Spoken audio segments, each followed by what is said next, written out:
ඔයා YouTube එකේ scroll කරලා බැලුවොත් ඩිසිප්ලින් ගැන වීඩියෝස් බර ගානක් තියෙනවා. ඩිසිප්ලින් නැත්තම් මානසික ශක්තිය කියමුකෝ. මේක උපතින් එන දෙයක්ද හදාගන්න දෙයක්ද? මෙන්න මේ ඩිසිප්ලින් එකේ සයින්ටිෆික් බෑග්ග්‍රවුන්ඩ් එක පීටර් හොලින්ස් කියන කතුවරයා The Science of Self Discipline පොතේ කතා කරනවා. අද අපි කතා කරන්නේ මෙන්න මේ self discipline කියන එක උපතින් එන දෙයක්ද අපි හදාගන්න දෙයක්ද කියන එක ගැන. හරි. එහෙනම් අපි අද වීඩියෝ එකේ තියෙන එක ගැන බලමු. හරි. ඩිසිප්ලින් කියන්නේ මොකද්ද? ඩිසිප්ලින් කියන එක අපිට මානසික ශක්තිය කියලා පොඩ්ඩක් අර්ථකථනය කරන්න පුළුවන්. ඒ වුණාට තේරෙන්නේ නැහැ නේ. ඒතර මානසික ශක්තිය මොකද්ද කියන එක හොයන්න වෙනවා. ඒතර ඩිසිප්ලින් කියන එක ගැන අපේ මයික් ටයිසන් හොඳ ඩෙෆිනිෂන් එකක් දුන්නා. මයික් ටයිසන්ට අනුව ඩිසිප්ලින් කියන්නේ අපි අකමැති දෙයක් කැමති වගේ කරන්න තියෙන හැකියාව. ඒ මොකද්ද ඒ කියන්නේ? හරි. අපි මොකටද එකටම කියන්න අපි මොකටද මේ අකමැති දේවල් කරන්නේ? අකමැති දේවල් කැමති වගේ කරනවා. අකමැති දේවල් මොන මිනිහද අකමැති දෙයක් කරන්නේ? කෙලිම කැමති දේ කැමති වගේ කරන එක ලේසියි. ප්‍රශ්නේ මේකයි. අපේ ජීවිතේ වැදගත් දේවල් තියෙන, වටින දේවල්. ඕවා පොඩ්ඩක් කරන්න අමාරුයි. ඒ හින්දා ඒවා පොඩ්ඩක් අකමැති වෙනවා. ඒක අපි මෙහෙම තේරුම් ගමු. ඔයාලට විභාගයක් පාස් වෙන්න ඕන. විභාගයක් පාස් වෙන්න ඔයා මොකද කරන්න ඕන? ඔයා පාඩම් කරන්න. ඔයා පාඩම් කරන්න ඕන නම් ඔයා උදේම නැගිටින්න ඕනේ. ටයිම් ටේබල් එකක් තියාගන්න ඕනේ. යාළුවෝ එක්ක සෙල්ලම් කරන ටයිම් එක කැප කරන්න ඕනේ. ඔය වගේ හුඟක් කැපකිරීම කරන්න තියෙනවා. ඒකට ඔයා අකමැතිනේ. ඒ වුණාට ඒක කරොත් ඔයාට විභාගේ පාස් වෙන්න පුළුවන්. දැක්කද? මෙතන වැදගත් දේ විභාගේ පාස් වෙන එක. ඒකට කරන්න ඕන එක පාඩම් කරන එක. ඒක අමාරුයි. ඒක අමාරුයින්ද අපි අකමැති. කියන්නේ සාමාන්‍ය ඩිසිප්ලින් කියන්නේ මොකක් හරි වැදගත් දෙයක් වෙත යන්න අපි අකමැති දේවල් ටිකක් කරන්න ඕනේ. මෙන්න මේ අකමැති දේවල් කරන්න තියෙන හැකියාව තමයි ඩිසිප්ලින් කියලා කියන්නේ. තව සරලව කියනවා නම් ඩිසිප්ලින් කියන්නේ මොකක් හරි තැනකට යන්න කට්ටක් කන්න පුළුවන් හැකියාව. සරලව කියනවා කට්ටක් කන්න පුළුවන් හැකියාව. කියන්නේ වට ඇඟ කෙට්ටු කරගන්න ඕනේ. ඒකට කෑම පාලනය කරගන්න ඕනේ. කෑම පාලනය කරගන්න ඔයා කට්ටක් කන්න ඕනේ. එන්න ඒක තමයි ඩිසිප්ලින් කියන්නේ. නැත්තම් අපි කිව්වා වගේ විභාගය පාස් වෙන්න ඕනේ, පාඩම් කරන්න ඕනේ. ඒක අමාරුයි. කට්ටක් කන්න ඕනේ. ඒක තමයි ඩිසිප්ලින් කියන්නේ. නැත්තම් ඔයාලට YouTube channel එකක් කරන්න ඕනේ, පොත් ගැන කතා කරලා. ඒකට ඔයා පොත කියවන්න ඕනේ, පොතේ තියෙනවා විශ්ලේෂණය කරන්න ඕනේ, ඒක ස්ක්‍රිප්ට් එකකට හරවන්න ඕනේ. ඊට පස්සේ කැමරාව ඉස්සරහා ජීවිතේ පළවෙනි වතාවට සරලව කට්ටියට කතා කරන්නත් ඕනේ. ඒක පට්ට අමාරුයි. ඒක පට්ට කට්ට. උනත් ඒ කට්ට කරනවා මොකද? ඉලක්කය වැදගත්. මේ වගේ මොකක් හරි වැදගත් ඉලක්කයකට යද්දී කට්ටක් කනවනේ. කට්ටක් කනවනේ. එන්නේ කට්ට කන්න තියෙන හැකියාව තමයි ඩිසිප්ලින් කියන්නේ. එතකොට කට්ට කන්න පුළුවන් නම් ඔයාලට ඩිසිප්ලින් තියෙනවා කියන්න පුළුවන්. හරි. දැන් තව ප්‍රශ්නයක් තියෙනවා. ඒ කටු කන හැකියාව ඇත්තටම උපතින් එන දෙයක්ද හදාගන්න දෙයක්ද? මොකද අපි හැමෝටම මතකයි ඉස්කෝලේ වල සමහර යාළුවෝ ඉන්නවා මාර විදියට පාඩම් කරනවා. හොඳ කට්ටක් නිකන් ඉන්ටර්වල් එකෙත් වැඩ. ඉවර වෙලත් වැඩ. ගෙදරත් වැඩ, රැත් වැඩ, උදේත් වැඩ, කොයි වෙලෙත් වැඩ. මාර කට්ටක් කනවා. ඒතර මෙයාලා මේ කට්ට කන්නේ මේ උපතින් ආපු හැකියාවක්ද? නැත්නම් කවුරු හරි උගන්වලාද? සමහර අය ඉන්නවා එයාලට කටු කන්නම බෑ. ඇඟ කෙට්ටු කරගන්න එක්සයිස් කරන්න කිව්වොත් එක දවසක් එක්සයිස් කරලා ඒකෙත් භාගයයි කරන්න ඒත් නවත්තනවා. කට්ට කන්න බෑ. ඇයි මේ බැරි? මේක උපතින් ඇවිල්ලාද හදාගත්තු දෙයක්ද? දැන් ඕකනේ ප්‍රශ්නේ. ඔය ප්‍රශ්නේ අපිට වගේම හැමෝටම තිබ්බා. ඊට පස්සේ අපි මේ පීටර් හොලින්ස් ඕක ගැන කතා කරනවා. පීටර් හොලින්ස් ඕක ගැන කතා කරන්නේ ඉතාලම හොඳ කෝණකින්. පීටර් හොලින්ස් කියනවා හරි දැන් අපිට ඕනේ මේ කට්ට කන එක උපතින් ආව දෙයක්ද හදාගත්තු දෙයක්ද කියලා බලන එකට. ඒක බලන්න පුළුවන් අපිට අපේ මොළයේ මේ කටු කෑමේදී කටු කන එක කියන්නේ කන්ට්‍රෝල් කරන කොටස ගැන අපි පොඩ්ඩක් අවධානය යොමු කරොත්. ඒ කියන්නේ අපි අනිවාර්යෙන් මොළේ කොටසක් තියෙන්න එපා මේ කටු කන එක පාලනය කරන්න. මෙන්න මේ කටු කන එක පාලනය කරන මොළේ කොටස තියෙනවනේ. මේ මොළේ කොටස සමහර අයගේ හොඳට හැදිලාද? ඒකද මෙයාලා කටු කන්නේ. නැත්නම් ඒ කොටස දුර්වලද? මේකද මෙයාලා කටු කන්නේ. ඒක මෙයාලට හොයාගන්න ඕන උනා. එතකොට මේ කොටස එක්ක අපිට බලන්න පුළුවන් නා හරි. ඔයාලට කට්ටක් කන්න පුළුවන් කියන්නේ මේ කොටස වගේ වැඩි කියලා. එහෙම තර්කයකට යන්න පුළුවන්. මේක තමයි මෙයාලගේ ඉලක්කය උනේ. ඔය ඉලක්කය පස්සේ ගිහිල්ලා අපේ සෙට් එකක් කරා පොඩි රිසර්ච් එකක්. පොඩි නෙවෙයි ටිකක් ලොකු රිසර්ච් එකක්.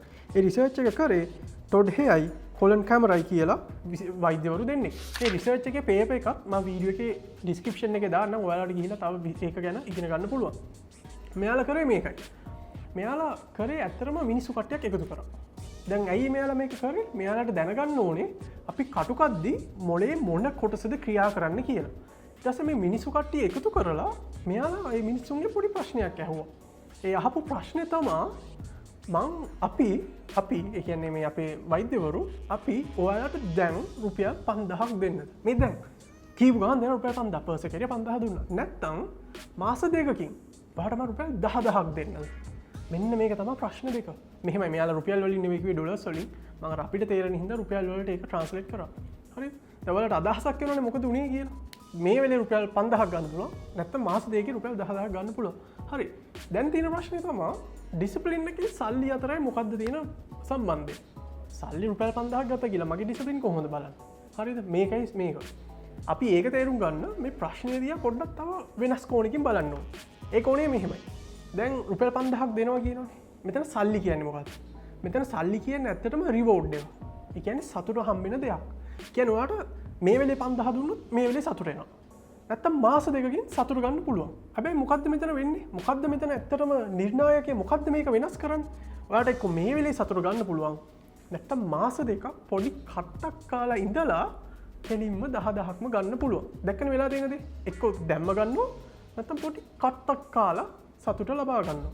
ඊට පස්සේ අපේ වෛද්‍යවරු කලේ මේ වෙලේ සල්ලි තෝරගත්ත අයයි මාස දෙකකින් සල්ලි තෝරගත් අයයි ඒ හැමෝගෙම උත්තර දෙද්දී එයාලගේ මොළය ස්කෑන් කරලා බැලුවා. එතකොට මොළේ මොකක් හරි කොටසක් වැඩ කරන්න එපා. කියන්නේ හිතද්දි වැඩ කරනවා. ඒ කොටසින් හින්දා තමයි මේ කට්ට කාලා තියෙන්නේ. ඊට පස්සේ අපේ වෛද්‍යවරුන්ට හොයාගන්න හම්බ වුණා. මාස දෙකකින් මේ සල්ලි ඉල්ලපුවා ඉන්නවනේ. එයාලගේ මොළේ ventral medial prefrontal cortex කියන කොටස වැඩ කරලා තියෙනවා කියලා. හරි. එතකොට කට්ට කන්න ආසාය කට්ට කන්න පුළුවන් අයගේ අන්න අර කොටස වැඩ කරලා තියෙනවා. මේ වෙලේ සල්ලි ගත්ත අය ඒක වැඩ කරලා නැහැ. ඒ කියන්නේ එයාලා කට්ට කන්න පිළි අරගෙන නැහැ. කට්ට කන්න ඒ වගකීම බහර අරගෙන නැහැ. ඒතකොට දැන් අපිට තේරෙනවා හරි මාස දෙකක් මට ඉන්න පුළුවන්. මම මාස දෙකක් කට්ටක් කන්නම්. මම මාස දෙකක් මගේ ඩිසිප්ලින් එක තියාගන්න. මම මාස දෙකක් මගේ සෙල්ෆ් කන්ට්‍රෝල් එක තියාගන්න. මට ඒතකොට සල්ලි දෙන්න. එimhe හිතන අයගේ මෙන්න මේ කොටස වැඩ කරලා තියෙනවා. එතකොට හරි දැන් අපිට තේරෙනවා මොලේ කොටසක් තියෙනවා මේක ගැන මේ ඩිසිප්ලින් එකට පොඩ්ඩක් තොරතුරු දෙන්න. නැත්නම් ඒක කන්ට්‍රෝල් කරන්න. අපි දැන් බලන්න ඕනේ මේ කොටස තියෙනවා. එතකොට සමහර අයගේ මේ කොටස හොඳට වැඩ කරනවා ඇති. සමහර අයගේ දුර්වල ඇති. එහෙම කියන්න පුළුවන් කෙලින්. ඒකද මේකේ සෙල්ෆ් ඩිසිප්ලින් කියන්නේ. මේකේ සෙල්ෆ් ඩිසිප්ලින් අඩු. මෙහෙමයි. මේක ගැනත් අපි කතුවරයක් කතා කරනවා. කතුවරයා කියන විදිහට මේ අපේ ප්‍රීෆ්‍රන්ටල් කෝටෙක්ස් එක තියෙනවා. දැන් මේක වැඩ කරනවනේ ඩිසිප්ලින් එක ඕනේ වෙලෙට. මේක අපිට වෙනස් කරන්න පුළුවන්ද නැද්ද කියලා බලන්න අපි බලන්න වෙනවා මේ ප්‍රීෆ්‍රන්ටල් කෝටෙක්ස් එක හැදිලා තියෙන්නේ මොනවෙන්ද කියලා. මෙහෙමයි මේවා සයින්ටිෆික් එක්ස්ප්ලනේෂන්ස් මේවා ඉතාම ගැඹුරුයි. මාන විදියට දේවල් තියෙනවා ඔයාලට හිතන්න කරන්න. පොතක සාමාන්‍යයෙන් කරන්න ඔය වගේ ඉතාම ගැඹුරු සහ ඉතාමත් වයිඩ් ඒරියා එකක් සරලව අපිට පොතකට දාලා දෙනවා. මේ පොතකින් කියන්නේ 100%ක් මෙහෙමයි. ඒ තොරතුරු ටික ඇත්ත ඒ වුණාට අර රාමු ඉතාම කුඩයි. එහින්ද අපි මෙතන කතා කරද්දී ඔයාලා හිතන්න එපා මේකින් මේ ප්‍රීෆ්‍රන්ටල් කෝටෙක්ස් එක 100%ක් පැහැදිලි කරනවා. එහෙම දෙයක් නෙවෙයි. මෙතන සාමාන්‍යයෙන් කරන්නේ දැනුම ලබා දෙන එක. ඕක ඔයාලට අරගෙන ගිහිල්ලා තව ඕන රිසර්ච් කරන්න පුළුවන්. මොකද පොතේ කතුවරයත් කරන්නේ ඒකයි. තොරතුරු ටික හුමාරු කරගන්න එක. ඊට පස්සේ අපි මේ කතුවරය කියනවා හරි. දැන් ප්‍රීෆ්‍රන්ටල් කෝටෙක්ස් එක වැඩ කරන්නේ මෙයාලගේ.